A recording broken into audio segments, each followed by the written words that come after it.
This is the last nail in the coffin as far as Frankie de Jong hopes to joining Manchester United are concerned, because Fabrizio Romano came out and told us that United, was it Fabrizio Romano or Jacobs Bain, that United are still monitoring the situation of Frankie de Jong, and if at all he is really given green light to go on and really join Manchester United, United go in and really pay in the money. And obviously we are told also that Erik ten Hag is also continuing to persuade a man who goes by the names of Frankie de Jong to go in and really join Manchester United. But obviously today there is a story that has just been delivered from Barcelona and via managing Barca concerning Frankie de Jong. We are talking Cody Gapko being unsettled by Manchester United at a team where he's playing right now that goes by the name of PSV. And obviously there is the last story where Erik ten Hag has been hailed by another Dutch coach on how he really turned United from the 2 defeats that they really got against Brighton and Brentford to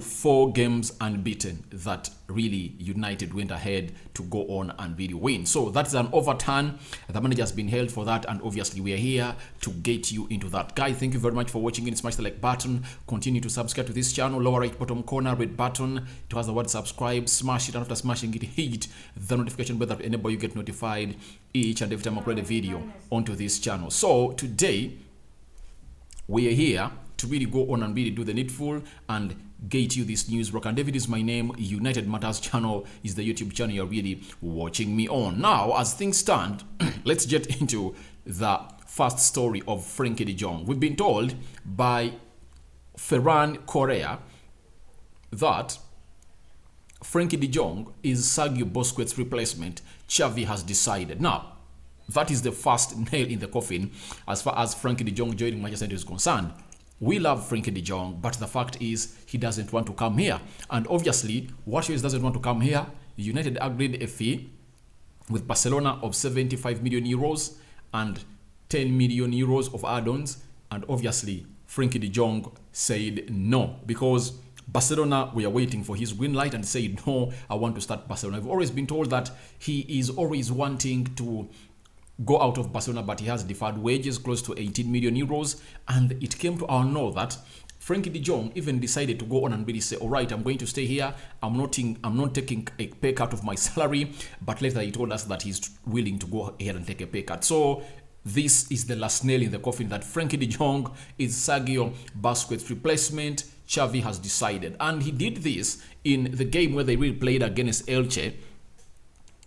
In the game against Elche, and we've been told by Sergio Soli that Frankie de Jong was Barcelona's best player in their 3-0 win over Elche. The club sees him as a replacement for Busquets. So it is all over and looming everywhere, meaning that Barcelona have now decided not to sell Frankie de Jong. I think they have overcome the financial crisis. They really believe that they can now have him as a player. Obviously, they are going to lose him because of the financial crisis. But to me, I believe that this is not a long-term solution, because the levers they pulled there will be need for them to either sell players or pull other levers, because they are having very good players that are really getting some good amount of money. And I know Karma is a bitch, and Karma will come in and really knock again on Barcelona because of these wages they're really giving the players. But Frankie de Jong is really seen as that player at Barcelona that is going to replace Sergio Busquets, because the story coming in from Barcelona has gone ahead to reveal to us that there is a player, there is a man, there is a lot of people that are really looking at this Barcelona side, and Xavi wants Busquets to leave. Busquets is leaving and is going to the MLS. Pico is leaving, and Jordi Alba. Those 3 players are really leaving a side which goes by the names of Barcelona, and they are really going to go on and really do the needful to part that side. So, meaning that Frankie de Jong, having been played into the central defense midfield area or a single pivot into that game of Elche, he came in through and really played in the game of Bayern Munich. But obviously, they are really rating Xavi and Gavi ahead of him. That's why I'm worried. I believe he should be playing that midfield with either Frank Kessie or Sergio Busquets. To me, Frankie de Jong is a starter. So let's wait and see where that is going to progress. But Barcelona have come out and really decided that this guy is the replacement of Sergio Busquets. And then another confirmation, you can call it the third nail in the coffin, is coming in from Gabriel Sanz. He's telling us that FC Barcelona want Frenkie de Jong to be the leader of their midfield for the coming seasons, replacing Sergio Busquets. Talks will soon begin over his new contract. Now, new contract is being discussed, and it shows you that they've now gone ahead to know that they really need Frenkie de Jong, because the fact is there are few Frenkie de Jongs in this world. Few players play like Frenkie de Jong, that's it. And he's one of the best midfielders that he's all round on the European market. He can play as a CDM, he can play as an attacking midfielder, he can as well play as a central defender. You remember those days when he was playing for Barcelona in the preseason in America. He was played as a central defender for close to 3-4 games. Even in the El Clasico, they brought him up and he played as a central defender for the last 30 minutes of the game. So it shows you how versatile this player is. And any team would love to be having a player like Frenkie de Jong. Versatile as he is, when you're having a player missing out the central defense, he comes and covers up. Central defense midfield area, he does the same. And if at all you want him to play as a cam or a central midfielder, he'll get the job done and dusted. So that's the beauty of this guy. But talks over the contract, everyone will ask himself, why are they talking about talks of the contract? Let me show you why this question is really going to loom in very many heads or other people viewing this channel. Reason being, when you look at the contract of Frenkie de Jong, you get, he really signed a contract in 2020 and it's expiring in 2026, meaning that this is 2022 and he's left with 4 years on his contract. Now, one will ask, how come they're going to discuss a new contract? It's simple, because Frenkie de Jong is earning a huge salary, meaning that he's on astronomical wages, as I said, which goes by names of Barcelona. And with the financial crisis they're into, they have to sit him down and convince him to really go ahead and really reverse that contract. He was earning close to £350,000 a week, I think. Then, when COVID came in through, he really went ahead to really get a pay cut. And he told them that he'll really get me that money when the situation stabilizes. And that summed up to 18 million euros. And they told him that in 2 years' time, we'll be really getting you £450,000 a week for the remaining 4 years of your contract, such that we cover it up for that. So, Barcelona, when we are talking about renewing or really contract talks, it's not all about extending the contract. It's all about telling this player to really accept the new offer. A 50% pay cut, such that he really goes to like £250,000 a week, such that they really have him and keep him at Barcelona. Now, it remains in the hands of Frenkie de Jong to accept that offer from Barcelona, or to really leave and go ahead and really find another club. But obviously, Barcelona are now in a tight situation to make a decision. But the good thing is that the player Frenkie de Jong wants to play for Barcelona. Maybe he can agree on a deal that is really favoring the two sides. So let's wait and see where that is really going to take us as far as this story is concerned. But that is Frenkie de Jong. His hopes to join Manchester United, to me, I really believe they are finally off, because they are going to give him a new contract, and really he's going to go ahead and really agree to stay at a side which goes by names of Barcelona. Now, we talk about Frenkie de Jong, obviously. Let me show you, we are into the international break, not so? So let me show you how he arrived at the Dutch national team. This guy is not going to get out of the news, not until we really see him sign a long contract, or he says no again to United next summer, because Ten Hag is really persuading him to come out United. That is Frenkie de Jong, very much dressed, looking fashionable, and arriving at the hotel where they are going to be with the Dutch national team. Even Tyrell Malacia has arrived, so Tyrell Malacia is there to talk to Frank de Jong. Maybe he can convince him and tell him, please, we are really having the blast at United. Why not join us? Because this is what we are here for. So after that story, the Frank de Jong story, allow me to take you to PSV. Again, another Dutch player who is at the Dutch national team, known as Cody Gapko. We've been told by Marcel, the brand PSV sporting director, that Cody Gapko had a difficult preparation with us because he spoke to Manchester United. They only came in mid-August and didn't pick up. So This is this settlement I talked about. United unsettled Cody Gapko because Cody Gapko thought that they are going to go in for him, and they really kept pushing for him and Anthony. But when the bid of Anthony really was 100 million euros, I think the United board decided that we cannot go in and pay more close to 40, 50 million euros for another player, and maybe United will go in and really get in Cody Gapko. I believe, for me, Erik ten Hag wants Cody Gapko, and I know you're going to get Cody Gapko next summer, not in the January transfer window, because in the January transfer window, United wants a midfielder, a right back, and a striker.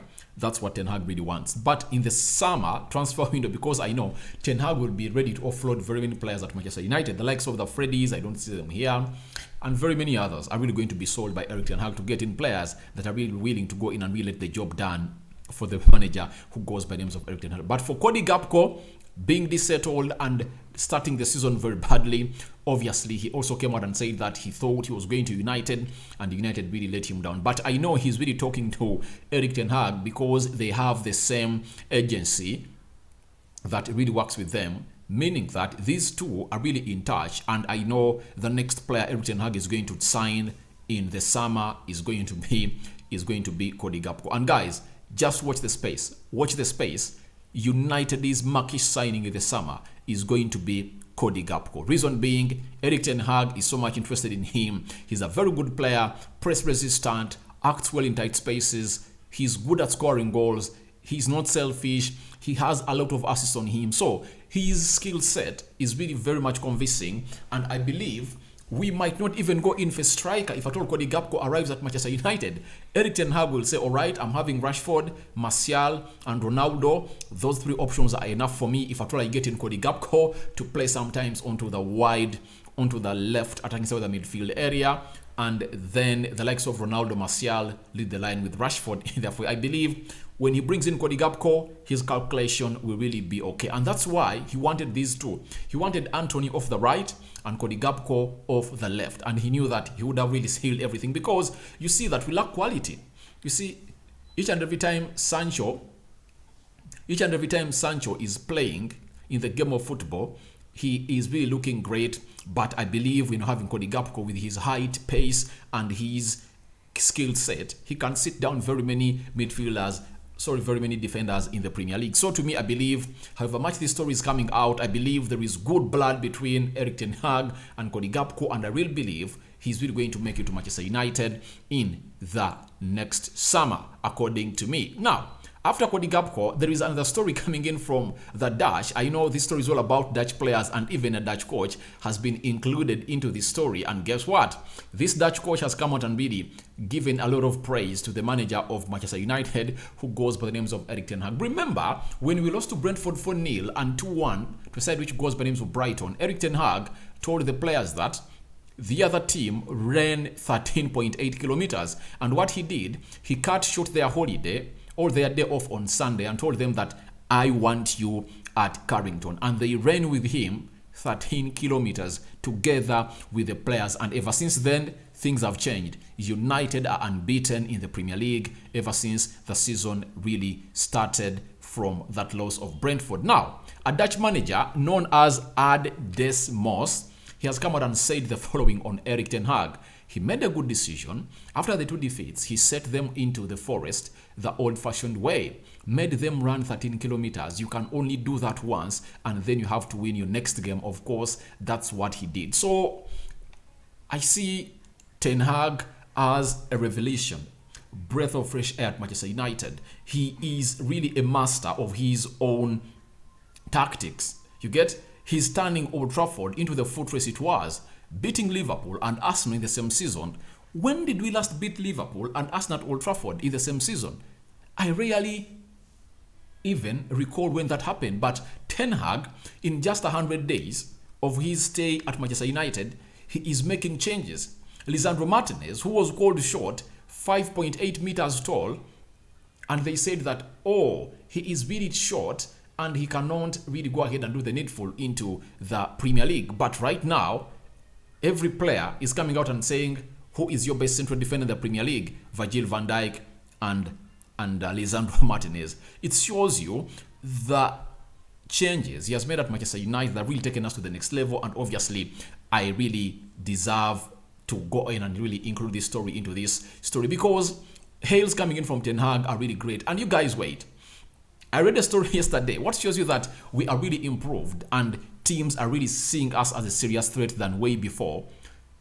After the game that Man City beat Wolverhampton Wanderers by 3-0, Pep Guardiola, the manager of Man City, was asked, what are you planning for the game of Manchester United and Man City? Do you know what he said?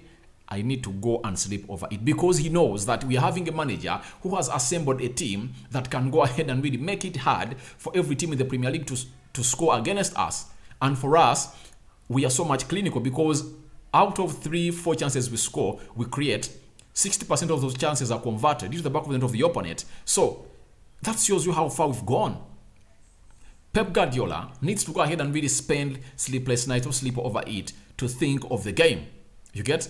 But if I told you he was going to face Ole Gunnar Solskjaer, he would have said, we'll go on and play as we play, our way. But obviously, for Erik Ten Hag, he knows him from Bayern Munich, that they work together, and Erik Ten Hag knows Pep Guardiola from A to Z, and he knows what is going to bring on a field of play. So it shows you how this guy has really gone ahead to revolutionize United from a team that was really fighting for top 4 or other spots on the table to a team that is really a threat and everyone is afraid of it. So guys, thank you very much for watching it. Rokan David is my name. Into the lower right bottom corner, tell me what to think about Frankie de Jong hopes to join Manchester United totally off, because Barcelona have gone ahead to confirm him as the new replacement for Sergio Busquets. Then tell me what you think about Cody Gapko. Do you think he's going to join us next summer after United unsettling him in mid-August when they came in through for him?